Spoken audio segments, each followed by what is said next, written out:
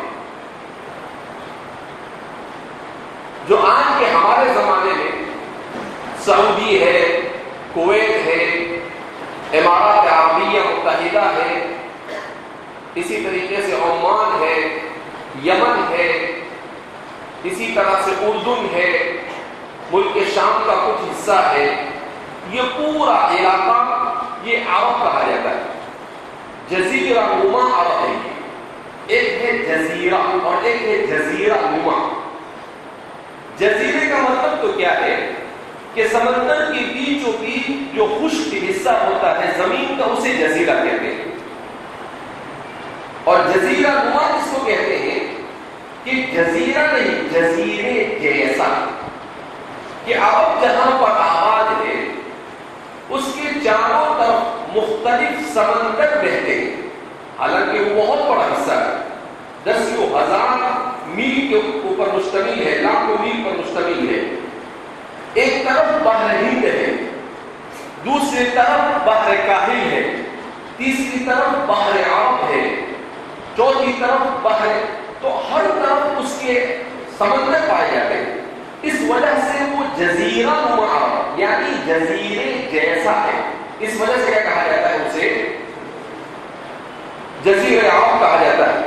تو یہ لوگ یہاں پر آباد تھے اور یہ لوگ دیہاتوں میں رہتے تھے، خاص طور پر ان کی زندگی یہ بدوانہ زندگی تھی، خانہ بدوشوں کی زندگی تھی، جس کو قرآن کریم نے قالت الاعراب آمنا سے تعبیر کیا۔ تو یہ اصلاً بدوی زندگی گزارتے تھے، یعنی جانوروں کو، اپنے اونٹوں اور اپنی بکریوں کو لے کر ادھر سے ادھر، جیسے ہم دیکھتے ہیں آج بھی ہمارے یہاں پر بھی یہ کچھ بھوج اور کاٹھیاواڑ کے کچھ لوگ ہوتے ہیں، راجستھان کے جو ریگستان کے علاقے ہیں وہاں پر پانی کی تکلیف ہوتی ہے، لہذا وہ لوگ اپنے جانوروں کو لے کر خانہ بدوشی کی زندگی گزارتے ہیں۔ اسی طرح سے یہ لوگ بھی خانہ بدوش تھے، تو ان کے اوپر پہلے عرب کا اطلاق ہوا، اور پھر اس کے بعد شہریوں کو جو بھی ان کی زبان بولنے لگا اس پر بھی عرب کا اطلاق ہونے لگا۔ اس طرح سے گویا کہ قومیت عربیہ مستقل ایک قوم بن گئی۔ پھر اس کے بعد عرب کو 3 حصے میں تقسیم کرتے ہیں، ایک ہے العرب البعیدہ اور دوسرے ہیں العرب العاربہ اور العرب العربہ بھی کہتے ہیں اسے، اور تیسرے ہیں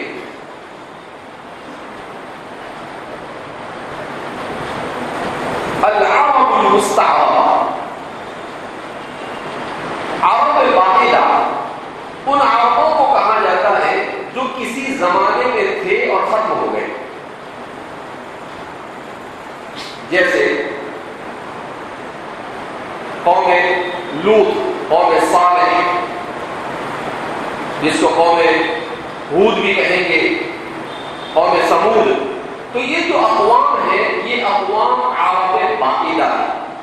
باقیدہ کے معنی جو نیست و نابود ہو گئے، فنا ہو گئے۔ اس کے بعد دوسری قسم ہے عرب عاربہ۔ عرب عاربہ کہتے ہیں اصل عرب کو، جن کا تعلق یمن کے علاقے سے، قبیلے جرہم اور اس طرح کے جتنے بھی خاندان ہیں وہ عرب عاربہ کہے جاتے ہیں۔ اور تیسری قسم ہے عرب مستعربہ۔ یہ وہ عرب ہے جو بنو اسماعیل کہے جاتے ہیں، یعنی عربوں کے ساتھ ان کی شادی ہوئی اور پھر وہ دوسری نسل وجود میں آئی، اس لیے اسے عرب مستعربہ کہتے ہیں۔ یہ مشہور تقسیم ہے جو ادب کی، تاریخ کی، تفسیر کی کتابوں میں مذکور ہے۔ البتہ بعض معاصر محققین کا ماننا ہے کہ یہ تقسیم غلط ہے،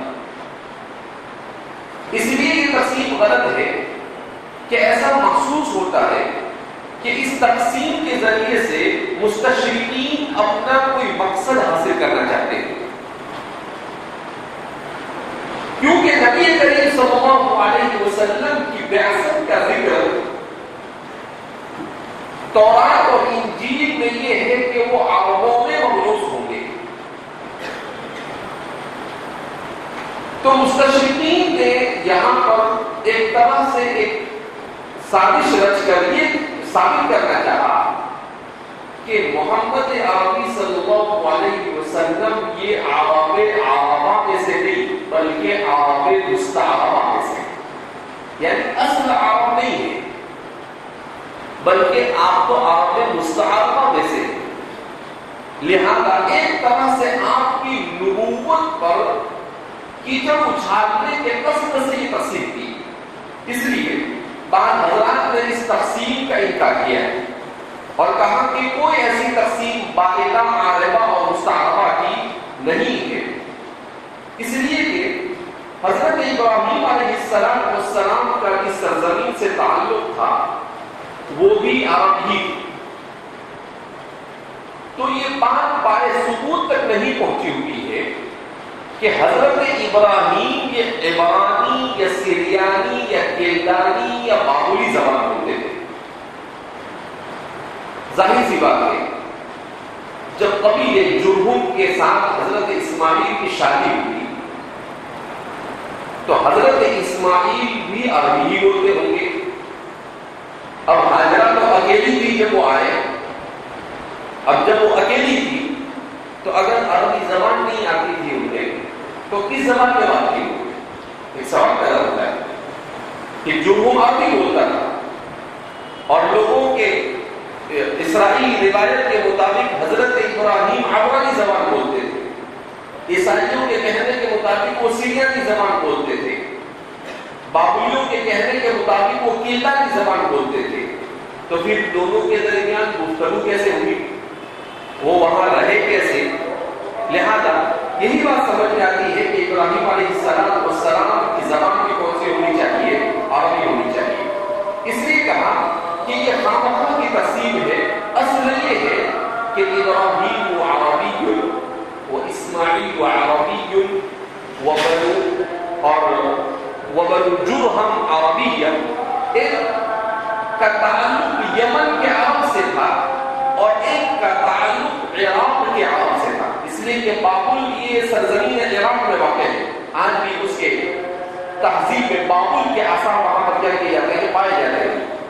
لہذا ان سب لوگوں کی زبان عربی تھی. اس لیے مستشرقین کی اس سازش کو ناکارہ کرنے کے لیے ہمارے محققین کی جماعت یہ کہتی ہے کہ یہ تقسیم نہیں بیان کرنی چاہیے، اور اگر بیان کرے تو اس وضاحت کے ساتھ کرنی چاہیے کہ اگر اس مقصد سے یہ تقسیم کی گئی ہے تو ہمیں یہ تقسیم منظور نہیں ہے.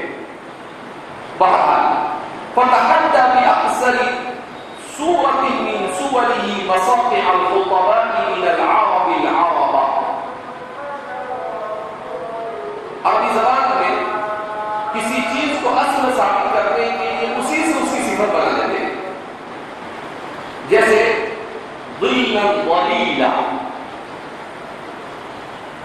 بہترین سایہ، لمبا سایہ. تو ظل سے ہی کیا بنا دیا؟ ظلیل بنا دیا. ایسے ہی عرب سے عربہ بنا دیا. عرب کی جمع اعرب اور اعربون آتی. تو اسی لیے یہاں پر من العرب العربہ کا مطلب کیا ہے؟ اصل عرب. فلم یجد به قدیرا، تو چھوٹی سی صورت لانے پر بھی کسی کو قادر نہیں پایا. چھوٹی سی صورت بھی کے اندر ہی زمین کا رجا کون ہے؟ بأقصر صورت من سورہ، کہ چھوٹی سی صورت لانے پر بھی کسی کو قادر نہیں پایا. تو قرآن کریم نے کہا، چیلنج کیا کہ چھوٹی سی صورت والعصر جیسی کوئی صورت بنا دی، انا اعطینا جیسی کوئی صورت بنا دی، لیکن لم یجد به قدیرا، وہ چھوٹی سے چھوٹی صورت لانے پر بھی قادر ہو سکے کوششیں ضرور کی مگر بس نہیں چلا. مسیلمہ ابن حبیب الکذاب لعنت اللہ علیہ والملائکۃ والناس اجمعین، اس نے نبوت کا دعویٰ کیا رسول اللہ صلی اللہ علیہ وسلم کی وفات حسرت آیات کے بعد. تو اس بیوقوف نے والسماء ذات البروج کے وزن پر صورت بنائی والنساء ذات البروج. خبر نہ کہیں گا قرآن کتنے بہترین معنی بیان کرتا ہے، اور یہ نالائق مردود. ابھی یہ کوئی بنانے جیسا جملہ ہے، وہ تھا ہی ایسا. تو عجیب اس نے صورت بنائی.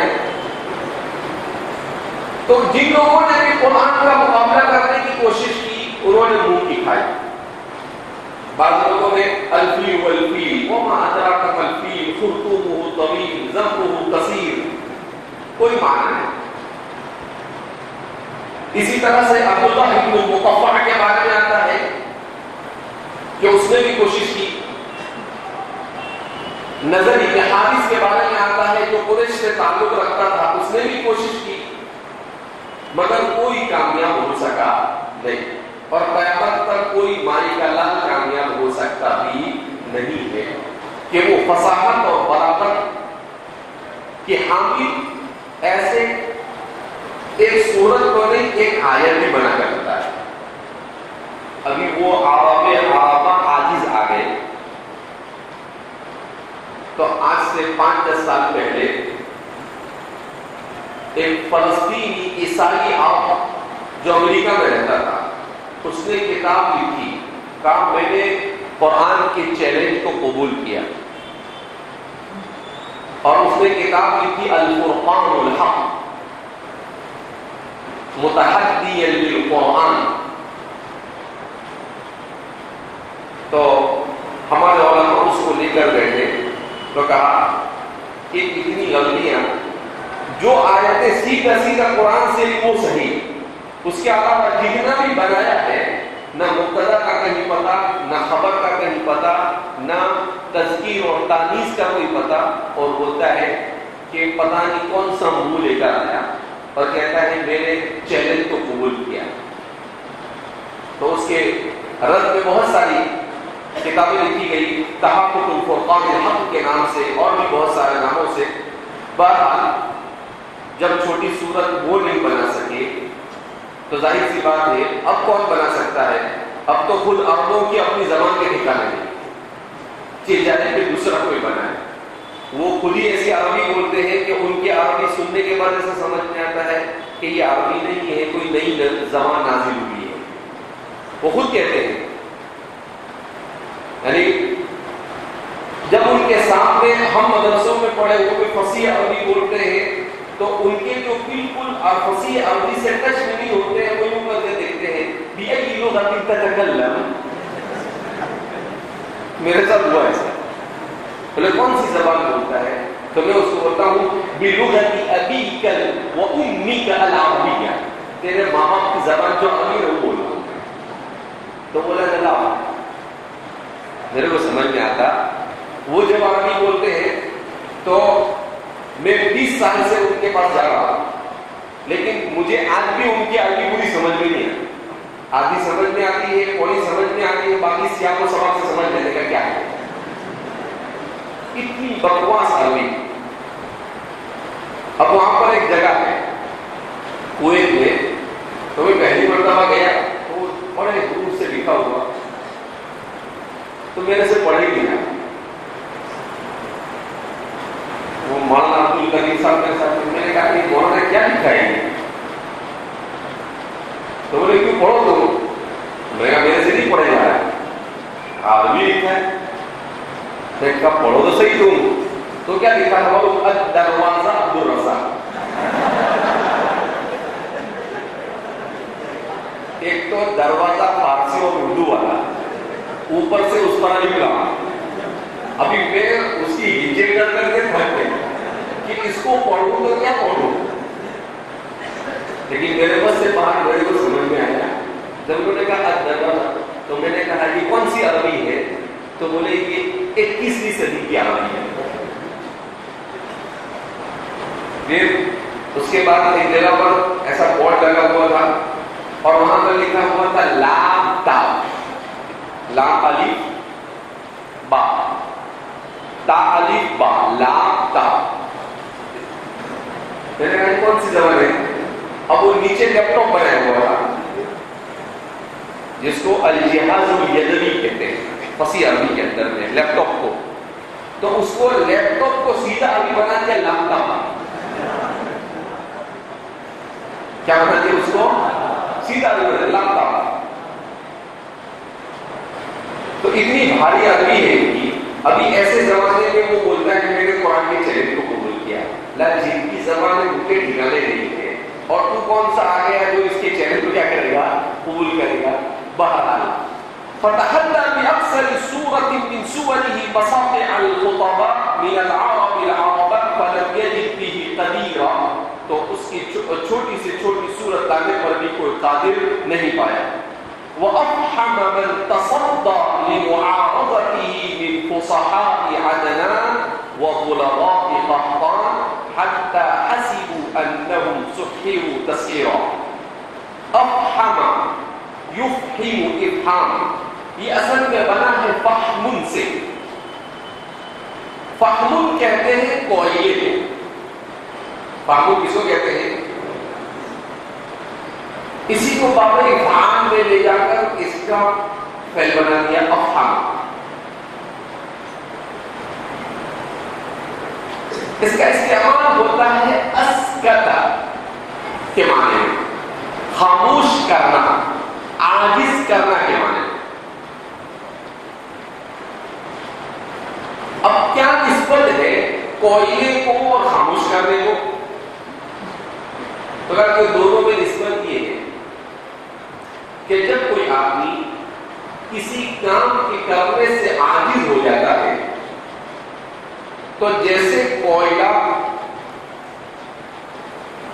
آگ اس سے بجھ جانے کے بعد کالا ہو جاتا ہے تو اس کے چہرے پر بھی ایسا ہی رنگ چھا جاتا ہے. تو اس وجہ سے کہا جاتا ہے افحم. بہرحال عربی زبان ہے. تو کہا وافحم من تصدى لمعارضته من فصحاء عدنان. تصدى يتصدى تصديا اس کے معنی آتے ہیں مقابلے میں آنا، راستہ روکنا.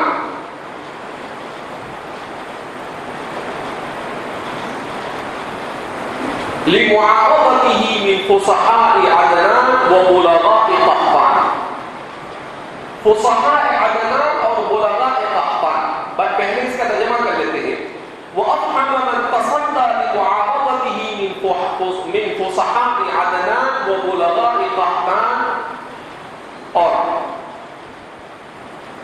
اس نے عاجز کر دیا فصحاء عدنان اور بلغاء قحطان کو، ان فصحاء عدنان اور بلغاء قحطان کو جو اس کے مقابلے میں آئے. اس نے عاجز کر دیا ان فصحاء عدنان اور بلغاء قحطان کو جو اس کے معارضے اور مقابلے کے لیے آئے. عدنان اور قحطان یہ اصل میں دو بھائی حضرت نبی کریم صلی اللہ علیہ وسلم کے جد امجد یعنی حضرت اسماعیل کی نسل میں دو بھائی گزرے ہیں، عدنان اور قحطان. عدنان کی جو اولاد تھی اس نے مکہ مکرمہ اور اس کے ارد گرد میں آ کر سکونت اختیار کی تو انہیں العدنانیون کہا جاتا ہے. اور قحطانیوں نے یمن میں سکونت اختیار کی تو انہیں قحطانیون کہا جاتا ہے. تو اوس اور خزرج یہ قحطانی تھے اور قریش اور اس کے جو دوسرے قبائل تھے یہ عدنانی تھے. دونوں عرب تھے. اس وجہ سے ان دونوں کو